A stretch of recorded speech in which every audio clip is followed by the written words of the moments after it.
দেশে প্রথমবারের মতো এমভিএনও এর আওতায় বিটিসিএল এর ভার্চুয়াল মোবাইল নেটওয়ার্ক সিমের উদ্বোধন করা হয়েছে।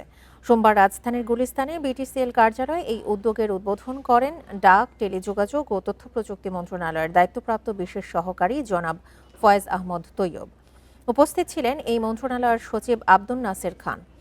এমভিএনও এর আওতায় নিজস্ব মোবাইল নেটওয়ার্ক কাঠামো ছাড়াই অনুমোদিত মোবাইল নেটওয়ার্ক ব্যবহার করে মোবাইল সেবা প্রদান করা যাবে। বাংলাদেশে এই প্রথম বার্জার 1 কোটি মলসন, 1 কোটে পারফেকশন।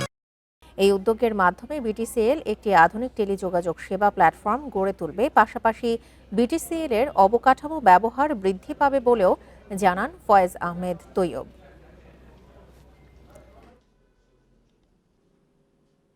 তা আমরা চেষ্টা করেছি কিভাবে বাংলাদেশে এমভিএনওটাকে টেস্ট এবং পাইলট করা যায়।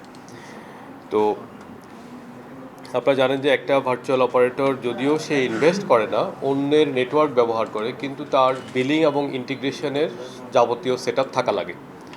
তো আমরা প্রথমে বিটিসিএল ব্র্যান্ডটাকে সামনে আনার চেষ্টা করেছি।